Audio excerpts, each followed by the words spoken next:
नमस्कार तथा सुप्रभात।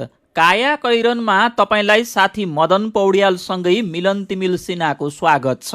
काया कैरन उज्यालो रेडियो नेटवर्कसँगै उज्यालो अनलाइन र मोबाइल एप्लिकेसनबाट एकसाथ प्रसारण भइरहेको छ। आज 2078 साल चैत 5 गते शनिबार, चैत कृष्ण पक्षको प्रतिपदा तिथि सन् 2022 मार्च 19 तारिक। काया कैरन सुरु गरौँ मुख्य खबरका शीर्षकहरूबाट। चुनावमा सुरक्षाकर्मीको खाजादेखि औषधिसम्म कटौती, आयोगका पदाधिकारी र कर्मचारीलाई भने 4 महिनासम्म 100% भत्ता। उम्मेदवारी दर्ता वैशाख 11 र 12 गते। सेवाग्राहीलाई अड्डामा शास्ति, पासपोर्ट बनाउन राष्ट्रिय परिचय पत्र अनिवार्य, तर सेवा व्यवस्थित नहुँदा घण्टौं लाइन बस्न बाध्य। पालिकाहरू ठुला र महत्त्वकांक्षी योजना भन्दा सानातिना काम गरेरै पनि नागरिकको मन जित्न सफल। ललितपुर महानगरको पार्क निर्माण, सडकपेटी व्यवस्थापन लगायतका काम प्रभावकारी। अगाडि चाहिँ होइन, पछाडितिर चाहिँ साइडमा बसेर बेच्नुहोस् भनेर भन्नुभयो, त्यो एकदम सकारात्मक हो। रुस युक्रेन युद्धका विषयमा अमेरिका र चीनका राष्ट्रपतिबीच कुराकानी, रुसलाई सैन्य सहयोग नगर्न चीनलाई अमेरिकाको आग्रह। र एक दिवसीय क्रिकेट श्रृङ्खलामा नेपाल युएईसँग 48 रनले पराजित। च्याम्पियन्स लिगको क्वार्टर फाइनल ड्र सार्वजनिक, सेमिफाइनल पुग्न चेल्सी र रियल खेल्ने। काया कैरनमा अब खबरको सिलसिला। निर्वाचन आयोगका पदाधिकारी र कर्मचारीले स्थानीय तह चुनावमा 100% भत्ता र अतिरिक्त सुविधा पाउँदैछन्। सुरक्षाकर्मीको सुविधामा भने भारी कटौती गरिएको छ। आयोगले पदाधिकारी र कर्मचारीलाई चुनावको मिति घोषणा भएदेखि अन्तिम परिणाम आएको थप 35 दिनसम्म 100% भत्ता र अतिरिक्त सुविधा दिने निर्णय गरेको छ। उनीहरूले दैनिक खाजा, खाना खर्च तथा छुट्टै सञ्चार सुविधा बापतको रकम पाउनेछन् भने कार्यालय सहयोगीले समेत दैनिक 1000 भत्ता पाउनेछन्। 2079 वैशाख 30 मा हुने चुनाव प्रयोजनका लागि सेना, प्रहरी, सशस्त्र र राष्ट्रिय अनुसन्धान विभागलाई औषधि खरिद, खाना, खाजा, विशेष भत्ता लगायत 12 वटा शीर्षकको बजेट 100% कटौती गरिएको छ। विगतका चुनावमा सुरक्षाकर्मीले 1 हप्ताका लागि यस्ता भत्ता पाउँथे। निर्वाचन अवधिभर औषधि खरिदका लागि दिइने बजेट पनि यसपालि हटाइएको छ। निर्वाचन भयरहित बनाउन अग्रभागमा खटिने सुरक्षाकर्मीका लागि मागेभन्दा निकै कम बजेट विनियोजन गरेको सरकारले म्यादी प्रहरीलाई लट्ठी किन्ने बजेट समेत कटौती गरेको आजको कान्तिपुरले खबर छापेको छ। यस्तै सञ्चार महसुल, कर्मचारी तालिम, विविध खर्च, औषधि खरिद, घर भाडा, अरू भाडा, सवारी साधन, फर्निचर, फिक्सर्स, निर्मित भवनको संरचनागत सुधार शीर्षकको बजेट पनि पुरै काटिएको छ। चुनावी भत्ता समेत कटौती गरिएको प्रति 4 वटै सुरक्षा निकायले अर्थ मन्त्रालयसँग असन्तुष्टि जनाएका छन्। गृह मन्त्रालयका प्रवक्ता फणीन्द्र मन्त्री पोखरेलले सुरक्षाकर्मीलाई पनि भत्ता व्यवस्थापनका लागि थप पहल भइरहेको बताउनु भएको छ। यसैबीच वैशाख 30 मा हुने स्थानीय तह चुनावमा उम्मेद्वारको प्रचार प्रसार अवधि 11 दिन राखेर निर्वाचन कार्यक्रम सार्वजनिक गरिएको छ। वैशाख 11 देखि निर्वाचन कार्यक्रम सुरु हुनेछ भने 17 गते मात्रै उम्मेद्वारले चुनाव चिन्ह पाउनेछन्। मतदान हुनु 48 घण्टा अघिसम्म उम्मेद्वारले आफ्नो प्रचार गर्न पाउँछन्। 2074 को 3 चरणमा भएको स्थानीय चुनावमा उम्मेद्वारलाई चुनाव प्रचार प्रसारका लागि 1 हप्ताको मात्रै समय उपलब्ध गराइएको थियो।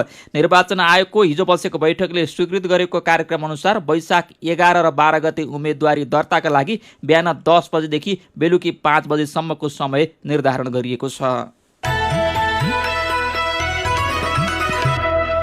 सेवाग्राहीले अड्डामा शास्ति भोग्नु परेको छ। पासपोर्ट बनाउन राष्ट्रिय परिचय पत्र अनिवार्य छ, तर सेवा व्यवस्थित नहुँदा कार्यालय पिच्छे नागरिक घण्टौं लाइन बस्न बाध्य छन्। राष्ट्रिय परिचय पत्र बनाउन सेवाग्राही जिल्ला प्रशासन कार्यालय काठमाडौँमा मध्यरातिदेखि नै लाइन लाग्छन्। बिहान मात्रै उनीहरूको हातमा कुपन पर्छ। शास्ति यतिमै सकिँदैन। कुपन लिएर उनीहरू फोटो खिच्न र बायोमेट्रिक आँखाको रेटिना मार्फत विवरण लिने प्रविधिका लागि लाइन बस्नुपर्छ। कसैले त्यसै दिन त कसैले 2-3 दिन लगाएर विवरण भर्न पाउँछन्। पासपोर्ट बनाउँदा राष्ट्रिय परिचय पत्र अनिवार्य गरेकोले पनि जिल्ला प्रशासनमा सेवाग्राहीको ठेलमठेल हुन्छ। त्यसमाथि कहिले सर्भर बिग्रने त कहिले सम्बन्धित शाखामा हाकिम नभेटिने समस्याले सेवाग्राही हैरान हुन्छन्। काठमाडौँको त्रिपुरेश्वर स्थित राहदानी विभागमा पनि बिहानैदेखि विद्युतीय राहदानी लिनेको घुइँचो लाग्छ। राष्ट्रिय परिचय पत्र बनाउँदा नै अथाह शास्ति खेपिसकेका सेवाग्राहीले राहदानी विभागमा थप हैरानी बेहोर्नुपर्छ। विद्युतीय राहदानी लिन राष्ट्रिय परिचय पत्रको विवरण अनिवार्य गरिएको छ। वैदेशिक अध्ययनमा जान राहदानी बनाइरहेका विद्यार्थीले त एनओसी लिन राष्ट्रिय परिचय पत्र र पासपोर्ट बनाउन लाइन बस्नुपर्छ।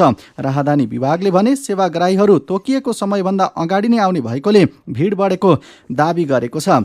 यसैबीच कोरोना महामारी घटेसँगै गएको जनवरीदेखि अस्ट्रेलिया र जापानले विदेशी विद्यार्थीलाई पनि भर्ना लिन थालेपछि वैदेशिक अध्ययन अनुमति पत्र एनओसी लिनेको भिड लाग्न थालेको छ। शिक्षा मन्त्रालयको केशरमहल स्थित वैदेशिक अध्ययन अनुमति शाखामा दैनिक झण्डै 1000 विद्यार्थी एनओसीका लागि पुग्ने गरेका छन्। सेवाग्राहीलाई अड्डा अड्डामा शास्ति शीर्षकको यो खबर आजको नयाँ पत्रिका दैनिकले छापेको छ। सत्ता गठबन्धनमा भागबण्डा नमिल्दा 20 देशमा नेपाल सरकारको प्रतिनिधित्व गर्ने राजदूतको अझै सिफारिस हुन सकेको छैन। नेपालका 30 राजदूतावास, 7 महावाणिज्य दूतावास, 3 संयुक्त राष्ट्रसङ्घ स्थायी नियोग न्युयोर्क, भियेना र जेनेभा छन्। शेरबहादुर देउवा नेतृत्वको सरकारले असोज 6 मा 12 देशका राजनीतिक नियुक्तिका राजदूत फिर्ता बोलाउने निर्णय गरेको थियो। त्यसअघि नै 11 देशमा राजदूत खाली थिए। यसरी रिक्त भएका मध्ये अमेरिका र बेलायतमा मात्र राजदूत नियुक्त भएका छन्। सरकारले कार्तिक 11 मा बेलायतका लागि ज्ञानचन्द्र आचार्य, अमेरिकाका लागि श्रीधर खत्री र भारतका लागि शङ्कर शर्मालाई नियुक्ति सिफारिस गरेको थियो। शर्माको एग्रिमो भारतले गएको बुधबार पठाइसकेको छ। उहाँको शपथ ग्रहण आउँदो हप्ता हुनेछ। सम्बन्धित देशबाट एग्रिमो आएपछि आचार्य माघ 14 र खत्री फागुन 15 मा राजनीतिक नियुक्ति भएका छन्। एकीकृत समाजवादीका विदेश विभाग प्रमुख समेत रहेका पूर्व प्रधानमन्त्री झलनाथ खनालले असन्तुलित बन्दै गएको नेपालको कूटनीतिलाई ट्र्याकमा ल्याउने राजदूत नियुक्तिमा सरकार असंवेदनशील देखिएको बताउनुभयो। सत्ता गठबन्धनका एक नेताका अनुसार राजदूत नियुक्तिमा देशको सङ्ख्या र देशको नाममा समेत सहमति जुट्न सकेको छैन। रिक्त मध्ये 7 देशमा परराष्ट्र सेवाका राजपत्राङ्कित प्रथम वा विशिष्ट श्रेणीका कर्मचारी नियुक्त गर्नुपर्नेछ। अमेरिका, बेलायत र भारतमा राजदूतको टुङ्गो लागिसकेको छ। माओवादी केन्द्र, एकीकृत समाजवादी र जनता समाजवादीले कम्तीमा 4 देशमा राजदूत मागेको स्रोतले जनाएको छ। माओवादी केन्द्रले आफ्नो भागमा परेको चीनका लागि राजदूतको नाम दिन अझै सकेको छैन। जापानमा पनि दाबी गरिरहेको छ। यस्तै अहिले भारत एग्रिमो आइसकेको छ, शपथ हुन बाँकी छ। चीन, जापान, रुस, मलेसिया, बङ्गलादेश, म्यानमार, श्रीलङ्का, दक्षिण कोरिया, स्पेन, डेनमार्क, ब्राजिल, दक्षिण Africa, Austria, Australia, Oman, Qatar, Israel, Egypt, Saudi Arab र बहराइनमा राजदूत रिक्त रहेका छन्। कायाकैरनमा रिपोर्टसँगै खबरको सिलसिला बाँकी नै छ, सुन्दै गर्नुहोला।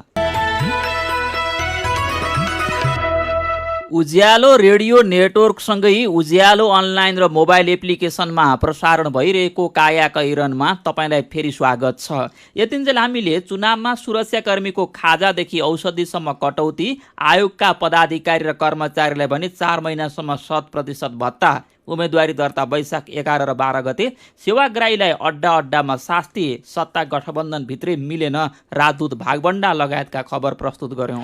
अब बाँकी खबर। नेपाल भारत सीमा नाकामा अन्तर्देशीय रेलमार्ग निर्माण गर्न समझदारी भएको 12 वर्ष बित्दा पनि काम अघि बढ्न सकेको छैन। नेपाल र भारत सरकार बीच सन् 2010 मा 5 वटा नाकामा रेलवे पूर्वाधार निर्माण गर्ने भन्दै समझदारी पत्र MOU मा हस्ताक्षर भएको थियो। अहिले 2 वटामा मात्र काम अघि बढेको छ। काम अघि बढाए पनि कतै जग्गाको समस्या त कतै मुआब्जा नै वितरण हुन सकेको छैन। 3 वटा नाकामा भने अहिलेसम्म अध्ययनको काम नै हुन सकेको छैन। सबै नाकामा भारत सरकारको अनुदानमा रेलवे पूर्वाधार निर्माण हुनेछन्। अहिले जोगबनी, विराटनगर र जयनगर, जनकपुर, बर्दिवाससम्म रेलवेको निर्माण भारतको इर्कान इन्टरनेसनल लिमिटेडले गरिरहेको छ। यसमा जोगबनी विराटनगर खण्डको 18 किलोमिटर मध्ये 10 किलोमिटरको काम सकिएको रेल विभागका महानिर्देशक दीपक कुमार भट्टराईले जानकारी दिनुभयो। 8 किलोमिटर खण्डमा काम हुँदैछ। स्टेसन रहने कटहरीमा काम भइरहेको छ। यो खण्डमा भने जग्गाको विवाद नसकिएकोले कामको रफ्तार बढेको छैन। धेरै ठाउँमा जग्गा नै मुख्य समस्या बन्दै आएको छ। जनकपुर, जयनगर, कुर्थासम्मको 35 किलोमिटरमा भने रेल चल्ने गरी काम सकिसकेको छ। कुर्था बिजलापुरको 17 किलोमिटर खण्डमा 95% काम सकिसकेको भट्टराईले जानकारी दिनुभयो। बिजलापुर बर्दिवाससम्म 17 किलोमिटरमा मुआब्जा वितरणको काम सुरु भएको उहाँको भनाइ छ। अहिले रक्सौल हुँदै वीरगञ्जसम्म रेलमार्गबाट सामान ल्याउन सजिलो भएको छ। यसरी सीमानाकामा बन्ने रेलमार्गलाई पछि पूर्व पश्चिम रेलमार्गसँग जोड्ने उद्देश्य रहेको विभागले जनाएको छ। 3वटा नाकाको काम कहिले सुरु हुन्छ भन्ने थाहा नभए पनि जोगबनी विराटनगरको 2 वर्षभित्र काम सकिने विभागको दाबी छ। जयनगर, जनकपुर, बर्दिवास खण्डमा काम सक्न 3 वर्ष लाग्ने जनाइएको छ।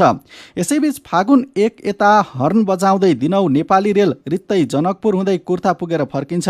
एकैपटक 1300 जना यात्रु बोक्ने रेलमा चालक दल र सुरक्षाकर्मीले ओगटेका 2-4 जना बाहेक सबै सिट खाली हुन्छन्। रेल गुड्ने बेलामा लिक वरिपरि स्थानीयको भिड लाग्छ। धेरै जसोको चाहना छ नेपाली रेल चढु, तर उद्घाटन तगारो बनिदिँदा नेपाली रेलमा यात्रु चढ्न नपाउँदा आम्दानी गुमिरहेको छ। नेपाल र भारतका प्रधानमन्त्रीले रेलको उद्घाटन गर्ने भनिए पनि दुवै प्रधानमन्त्रीको समय नजुर्दा ड्राई रन लम्बिएको छ।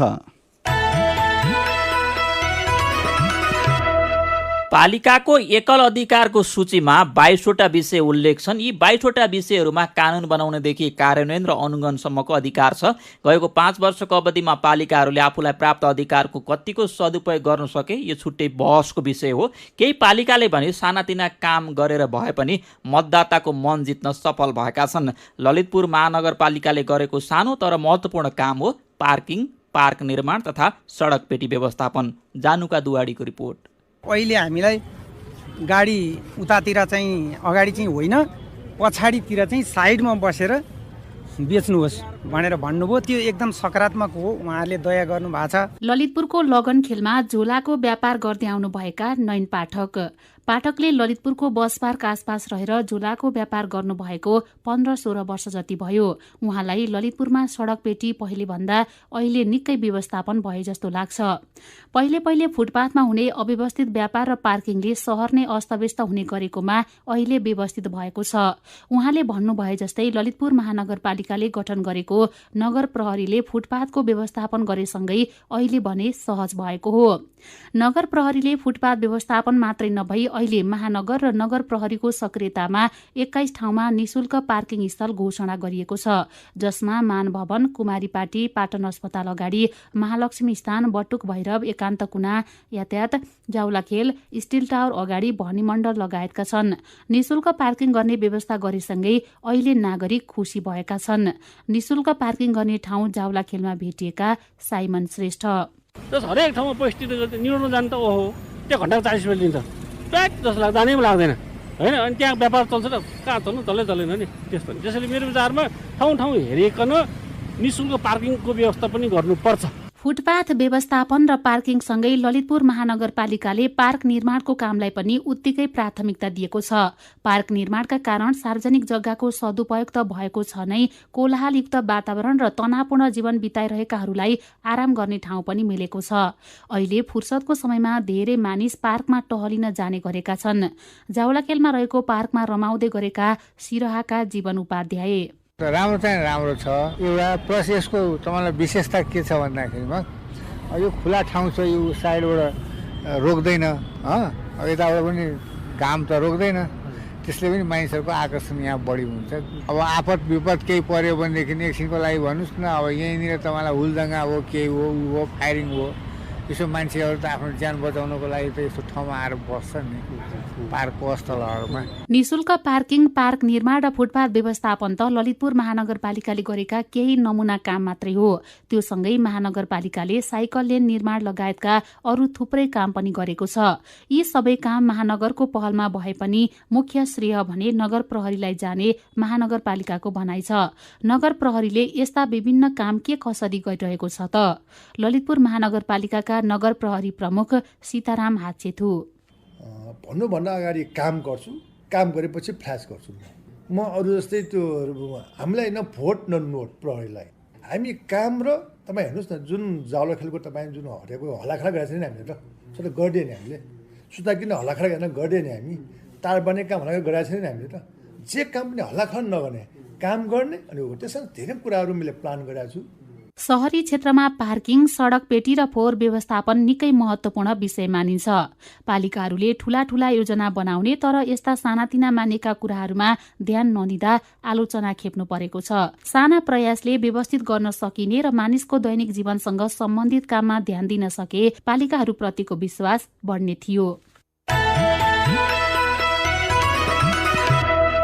कायाकैरनमा मेरो पनि भन्नु छ र कार्टुनसँगै खबरको सिलसिला बाँकी नै छ, सुन्दै गर्नुहोला। सीधा कुरा प्रष्ट विचार काठमाडौँमा 90 मेगाहर्ज उज्यालो रेडियो नेटवर्क मार्फत देशभरिका विभिन्न एफएम स्टेशन तथा उज्यालो अनलाइन र मोबाइल एप्लिकेसनमा प्रसारण भइरहेको कायाकैरनमा तपाईँलाई फेरि स्वागत छ। अब बाँकी खबर। चुनाव जितेको पहिलो 1 महिना सेवाग्राहीले कार्यालयमा फोन गरेर अध्यक्षलाई दिनुस् न भने वडा अध्यक्ष मै हो भनेपछि उनले फोन काटिदिए। दोस्रो दिन पनि उही व्यक्तिले उसै गरी फोन गरे, म नै वडा अध्यक्ष हो भनेपछि उनले बेसरी हप्काए। उनी सेवाग्राहीको हप्काई सुनेरै बसिन्, केही जवाब फर्काइनन्। बागलुङ नगरपालिका वडा नम्बर 3 की अध्यक्ष लक्ष्मी बास्कोटाले यस्ता दर्जनौं फोन उठाउनु भएको छ। धेरैजसो अध्यक्षलाई फोन दिनुस् न भन्छन्, अफिसमै आउने पनि उहाँलाई देखेपछि सर खोइ भनेर सम्बोधन गर्छन्। टेबलमा नाम र पद लेखेको देखेर पनि कामका लागि आउनेहरू अध्यक्ष वा सर खोइ भन्छन्। चिने जानेकाले पनि महिला अध्यक्ष भनेर सम्बोधन गर्छन्। कानुनमा स्नातक र समाजशास्त्रमा स्नातकोत्तर बास्कोटा उच्च अदालत बार एसोसिएसन बागलुङकी सहसचिव समेत हुनुहुन्छ। कालोकोटमा उहाँ अदालत पनि पुग्नुहुन्छ। कार्यालयमा पनि उहाँ प्राय कोट लगाएर बसेकी हुनुहुन्छ। तर महिला सेवाग्राहीले समेत अध्यक्ष खोइ भनिदिँदा उहाँको मन कटक्क खान्छ। मेरो पद सम्बोधन भएन भनेर चिन्ता छैन, तर महिलालाई हेर्ने दृष्टिकोण अझै सम्मानित बन्न सकेन भन्ने हो बास्कोटाले भन्नुभयो। व्यवस्था फेरियो, हाम्रा संस्कार, कुरीति र अवस्था फेरिएनन्। समाजमा अझै पनि महिलालाई प्रमुख पदमा पुग्छन् भन्ने धारणा परिवर्तन नभएको उहाँको टिप्पणी छ। महिला अध्यक्षलाई नपत्याउने समाज शीर्षकको यो खबर आजको कान्तिपुर दैनिकले छापेको छ। मेरो पनि भन्नु छ। ऊर्जा जलस्रोत तथा सिंचाई मन्त्री पम्फा भुसालले सिंचाईमा खपत हुने बिजुली निशुल्क बनाउने घोषणा गर्नुभएको खबरमा नारायण अधिकारीको प्रतिक्रिया छ। चुनाव लक्षित गरिएका यस्ता भाषण नागरिकलाई खासै पत्यार लाग्दैनन्। मन्त्रीज्यू, किसानले खेती लगाउने बेलामा मल र बिउ नपाएर हैरान छन्। लामो समयसम्म जिम्मेवार पदमा बस्दा त किसानको सामान्य समस्या पनि हल हुन सकेको छैन भने ठूला ठूला आश्वासनको कसरी विश्वास गर्नु? यही विषयमा अटुट शर्मा चुडाल भन्नुहुन्छ, कुरा राम्रै हो। यदि किसानलाई सिंचाईमा खपत हुने बिजुली निशुल्क गरिएमा उत्पादन पनि बढ्छ, देशको आर्थिक स्तर पनि माथि उठ्छ। इच्छाराज होङलु भन्नुहुन्छ, मन्त्रीज्यूको कुरा ठिकै हो, तर सहरमा बिजुली छ खेतबारी छैन, गाउँमा खेतबारी छ बिजुली छैन। शिक्षण अनुमति पत्र लाइसेन्सको परीक्षामा अबदेखि वस्तुगत प्रश्न मात्रै सोधिने बारीको खबर गम्भीर दुवाडीलाई चित्त बुझेन छ। उहाँ लेख्नुहुन्छ, मौलिकता र सृजनात्मक अध्ययनलाई नै समावेश नगरी दिइने शिक्षक अनुमति पत्रले भावी दिनमा सकारात्मक सन्देश देला जस्तो लागेन। अनि निर्पा अवस्थी भन्नुहुन्छ, होइन, सृजनात्मकता चाहिँ नचाहिने रहेछ कि क्या हो? घोकन्ते शिक्षाले मात्रै शिक्षकलाई कसरी व्यावहारिक तथा रचनात्मक बनाउन सक्छ र? यसले बालबालिकाको पठन पाठनमा पनि असर पर्न सक्छ। विचारका लागि तपाईलाई धन्यवाद। मेरो पनि भन्नु छ। मेरो पनि भन्नु छ प्रस्तुत गर्दै हुनुहुन्थ्यो साथी जानुका दुवाडी। कायाकैरनमा अब विदेशको खबर। रुस युक्रेन युद्धका विषयमा अमेरिका र चीनका राष्ट्रपति बीच कुराकानी भएको छ। अमेरिकी राष्ट्रपति जो बाइडेन र चिनिया समकक्षी सी जिनपिङ बीच गैरात भिडियो कुराकानी भएको हो। अमेरिकी राष्ट्रपतिले चिनिया समकक्षीसँग गरेको संवादलाई अन्तर्राष्ट्रिय वृत्तमा महत्त्वका साथ हेरिएको छ। कुराकानीमा राष्ट्रपति सीले विश्व शान्ति तथा सुरक्षाको विषय सबैको साझा जिम्मेवारी भएको बताउनु भएको छ। जवाफमा अमेरिकी राष्ट्रपति बाइडेनले रुसलाई सैन्य सहयोग नगर्न आग्रह गर्नुभएको अन्तर्राष्ट्रिय सञ्चार माध्यमले जनाएका छन्। चीनले अहिलेसम्म रुसले गरेको आक्रमणलाई सैन्य कारबाहीको संज्ञा दिएको छैन। विदेशको अर्को प्रसङ्गमा अफगानिस्तानको तालिबान सरकारले छात्रालाई पनि विद्यालय जान दिने निर्णय गरेको छ। सत्ता सम्हालेपछि छात्रालाई अध्ययन अध्यापनका लागि शिक्षण संस्था जान नदिने तालिबान सरकारको निर्णयको सर्वत्र आलोचना भइरहेको थियो। अब खेल खबर। आइसिसी विश्वकप क्रिकेट लिग 2 अन्तर्गत एक दिवसीय क्रिकेट श्रृङ्खलामा नेपाल युएईसँग 48 रनले पराजित भएको छ। युएईले दिएको 169 रनको लक्ष्य पछ्याएको नेपाल 35 ओभर 1 बलमा 120 रनमा समेटियो। यसअघि दुवै अन्तर्राष्ट्रिय क्रिकेट मैदानमा टस जितेर पहिले ब्याटिङ गरेको युएईले 46 ओभर 3 बलमा अल आउट हुँदै 168 रन बनाएको थियो। खेलकै अर्को खबरमा युएफए च्याम्पियन्स लिग फुटबलको क्वार्टर फाइनल ड्र सार्वजनिक भएको छ। युएफएले हिजो सार्वजनिक गरेको ड्र अनुसार सेमिफाइनल पुग्न साबिक विजेता चेल्सीले रियल मड्रिडसँग खेल्नेछ। यस्तै क्वार्टर फाइनलमा म्यान्चेस्टर सिटीले एथलेटिको मड्रिडसँग, लिभरपुलले बेन्फिकासँग र बायर्न म्युनिखले भिल्लारियलसँग खेल्ने भएको छ। कायाकैरनमा अब केही खबर संक्षेपमा। रामेछापको साँखेमा निर्माणाधीन नयाँ खिम्ती 220/132 केबी सब स्टेसनको आज उद्घाटन हुँदैछ। प्रधानमन्त्री शेरबहादुर देउवाले उद्घाटन गर्ने कार्यक्रम छ। कक्षा 12 को परीक्षा आउँदो जेठ 16 गतेदेखि 25 गतेसम्म सञ्चालन हुने भएको छ। राष्ट्रिय परीक्षा बोर्डको हिजो बसेको बैठकले परीक्षाको मिति टुङ्गो लगाएको अध्यक्ष महाश्रम शर्माले बताउनुभयो। पोखरा क्षेत्रीय अन्तर्राष्ट्रिय विमानस्थलको उडान तथा अवतरणमा अवरोध गर्ने भनिएको रिठ्ठेपानी डाँडा कटान गर्दा 600 रुख नष्ट हुने भएको छ। कलाकार पल शाह अर्थात् पूर्णविक्रम शाहलाई हिरासतमा राख्न जिल्ला अदालत तनहुले हिजो पुनः 5 दिनको म्याद दिएको छ। गर्मी बढेसँगै धरानमा अधिकतम तापक्रमले रेकर्ड ब्रेक गरेको छ। मार्च अर्थात् मध्य फागुनदेखि मध्य चैतको तापक्रम अहिलेसम्मकै बढी रेकर्ड भएको हो। जल तथा मौसम विज्ञान विभागका वरिष्ठ मौसमविद इन्दिरा कणेलका अनुसार धरानमा हिजो अस्ति चैत 3 गते 37.7 डिग्री सेल्सियस तापक्रम मापन भएको छ, जुन चैतमा 23 वर्ष यताकै सबैभन्दा बढी तापक्रम हो।